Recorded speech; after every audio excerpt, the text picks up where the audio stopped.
ಒಂದನೇ ತಾರೀಕು ಒಬ್ಬ ವ್ಯಕ್ತಿ, ಅದನ್ನ ಹೆಸರು ಬಾಷಾ ಸಾಬ್ ಅಂತ, ಸುಮಾರು 58 ವರ್ಷ ವಯಸ್ಸು, ಆಟೋ ಡ್ರೈವರ್ ಮತ್ತು ಬೇರೆ ಬೇರೆ ಕೆಲಸ ಸಣ್ಣ ಪುಟ್ಟ ಮಾಡ್ಕೊಂಡಿರ್ತಾನೆ. ಆತ ಒಂದು ಮೊಬೈಲ್ ಅಲ್ಲಿ ವಿಡಿಯೋ, ಅದು ಪ್ರಾರಂಭದಲ್ಲಿ ಆತ ಆತ್ಮಹತ್ಯೆ ಮಾಡ್ಕೊಂಡಿದ್ದಾನೆ ಅಂತ ಒಂದು ಸುದ್ದಿ ಆದಂತ ಸಂದರ್ಭದಲ್ಲಿ ಅದು ರೆಗ್ಯುಲರ್ ಒಂದು ಯೂಡಿಆರ್ ಕೇಸ್ ರೀತಿಯಲ್ಲಿ ರಿಜಿಸ್ಟರ್ ಆಗುತ್ತೆ. ನಂತರ ಅವರ ಕುಟುಂಬ ಸದಸ್ಯರು ಒಂದು ವಿಡಿಯೋವನ್ನ ಪ್ರೊಡ್ಯೂಸ್ ಮಾಡ್ತಾರೆ. ಅದರಲ್ಲಿ ಅನ್ಫಾರ್ಚುನೇಟ್ಲಿ ನನಗೆ ಅಡ್ರೆಸ್ ಮಾಡಿ ಆತ ಒಂದು ವಿಡಿಯೋ ಮೊಬೈಲ್ ಅಲ್ಲಿ ಮಾಡಿಬಿಟ್ಟು ಬಹಳಷ್ಟು ಜನರ ಹತ್ರ ನಾನು ಸಾಲ ತಗೊಂಡಿದ್ದೆ, ಮತ್ತೆ ಆ ಸಾಲಕ್ಕೆ ಬಡ್ಡಿ ಹೆಚ್ಚಿಗೆ ಕಟ್ಟಿದಾಗಿಯೂ ಕೂಡ ಅವರು ಕಿರುಕುಳ ಕೊಡ್ತಾ ಇದ್ರು ಅನ್ನೋ ಒಂದು ವಿಷಯವನ್ನ ಪ್ರಸ್ತಾಪ ಮಾಡಿದ್ದಾನೆ. ಸೊ ಅದರಲ್ಲಿ ಪ್ರಮುಖ ಆರೋಪಿಗಳು ಯಾರಿದ್ರು, ಒಟ್ಟು 6 ಜನರನ್ನ ಈಗಾಗಲೇ ಅರೆಸ್ಟ್ ಮಾಡ್ತಾರೆ. ಅವರ ಹೆಸರುಗಳು ಲಲಿತಾ ದೇವಮಾನೆ, ಕೃಷ್ಣ ಅಲಿಯಾಸ್ ಗಿಟ್ಟಿ ಹೊಸ್ಮನಿ, ಮುಷ್ತಾಕ್ ಅಹಮದ್, ವಿನೋದ್ ಬಂಕಾಪುರ್, ಶಿರಾಜ್ ಅಹಮದ್ ಮಿರ್ಜಿ ಮತ್ತು ಮಲ್ಲಿಕ್ ರೆಹಾನೆ ನಾಲ್ಬಂದಿ ಅಂತ ಈ ಒಟ್ಟು 6 ಜನರನ್ನ ಈಗಾಗಲೇ ಅರೆಸ್ಟ್ ಮಾಡಿದ್ದೀವಿ. ಅದ್ರ ಜೊತೆಗೆ ಇನ್ನು ನಮ್ಮ ಇನ್ವೆಸ್ಟಿಗೇಷನ್ ಏನು ಅಂಶಗಳು ಕಂಡು ಬರುತ್ತೆ ಅನ್ನೋದ್ರ ಮೇಲೆ ಮುಂದಿನ ಕ್ರಮ ಕೈಗೊಳ್ಳಲಾಗುತ್ತೆ. ನಾನು ಎಲ್ಲ ಹುಬ್ಬಳ್ಳಿ ಧಾರವಾಡ ನಗರ ಕಮಿಷನರೇಟ್ ಸಾರ್ವಜನಿಕರಿಗೆ ಮನವಿ ಮಾಡ್ಲಿಕ್ಕೆ ಇಷ್ಟಪಟ್ಟಿರುವಂಥದ್ದು, ಮತ್ತೆ ಈ ಹಿಂದೆ ಕೂಡ ನಾನು ಈ ಮನವಿಯನ್ನ ಮಾಡಿದ್ದೀನಿ.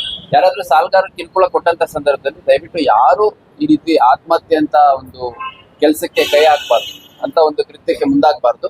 ದಯವಿಟ್ಟು ಪೊಲೀಸ್ ಠಾಣೆಗೆ ಬನ್ನಿ, ಮತ್ತೆ ಕಮಿಷನರ್ ಆಫೀಸ್ ಇದೆ ಅದು ಅಲ್ಲಿಗೆ ಬನ್ನಿ. DC ಆಫೀಸಲ್ಲೂ ಕೂಡ ಒಂದು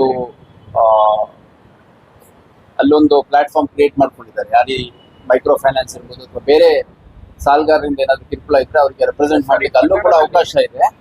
ಸೊ ದಯವಿಟ್ಟು ಪೊಲೀಸ್ ಠಾಣೆಗೆ ಬಂದು ಮಾಹಿತಿಯನ್ನು ಕೊಡ್ಬೇಕು. ಇವಾಗ ಇನ್ನೊಂದು ಏನಾಗುತ್ತೆ ಸರ್, ಈ ಪ್ರಕರಣದಲ್ಲಿ ಕಾಂಗ್ರೆಸ್ ಜಿಲ್ಲಾಧ್ಯಕ್ಷ ಅಲ್ತಾಫ್ ಬಡೂರ್ ಫ್ಯಾಮಿಲಿ ಅವ್ರ ಒತ್ತಡ ಇತ್ತು ಕೂಡ ಅವ್ರಿಗೇನಾದ್ರೂ ಎನ್ಕ್ವೈರಿ ಕರೀತಾರೆ ಅಲ್ಲ. ಈಗ ಅದರಲ್ಲಿ ನಾನು ವಿಡಿಯೋ ಎಲ್ಲ ಸಂಪೂರ್ಣವಾಗಿ ನೋಡಿದ್ದೀನಿ.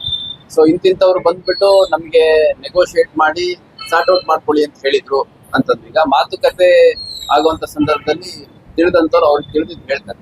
ಅದಕ್ಕೆ ಒಪ್ಪೋದು ಬಿಡುವಂತದ್ದು 2 ಪಾರ್ಟಿಗಳಿಗೆ ಸಂಬಂಧಪಟ್ಟಿದ್ದು. ಇದರಲ್ಲಿ ಯಾರು ಕಡೆಯಿಂದ ಹಣ ಇಸ್ಕೊಂಡು ಬಡ್ಡಿ ಕೊಡಿ ಮತ್ತೆ ಹಣ ಕೊಡಿ ವಾಪಸ್ ಅಂತ ಕಿರುಕುಳ ಕೊಡ್ಬೇಕು ಅಂತ ಹೇಳಿದ್ರು ಆ 6 ಜನರನ್ನು ಈಗಾಗಲೇ ಅರೆಸ್ಟ್ ಮಾಡಿದ್ರು. ಸೊ ನಾನು ಮತ್ತೊಮ್ಮೆ ಮನವಿ ಮಾಡುವಂಥದ್ದು, ಬಡ್ಡಿ ಹೆಚ್ಚು ಕಡಿಮೆ ಅಂತಲ್ಲ, ಸಾಲಗಾರ ಇರ್ಬೋದು, ಯಾರೇ ಇರ್ಬೋದು, ಅವರು ಕಿರುಕುಳ ಆಗಿ ಪ್ರಾಣ ಕಳ್ಕೊಳ್ಳುವಂತ ಒಂದು ಡಿಸಿಷನ್ ಯಾರು ತಗೋಬಾರ್ದು. ದಯವಿಟ್ಟು ಪೊಲೀಸ್ ಠಾಣೆಗೆ ಬನ್ನಿ ಮತ್ತು ನಮ್ಮ ಆಫೀಸಿಗೆ ಬನ್ನಿ. ಸಾಕಷ್ಟು ಜನ ಈ ಹಿಂದೆ ಇವಾಗ ಇದ್ಯಾವುದೋ ಒಂದು ಕೇಸ್ ಹೊರಗಡೆ ಬಂದಿರುವಂತದ್ದು ನಾವು ಅನ್ಫಾರ್ಚುನೇಟ್ಲಿ ಈಗ ಬ್ರೀಫ್ ಮಾಡಿ ನಾವು ಹೇಳ್ಬೇಕಾಗುತ್ತೆ.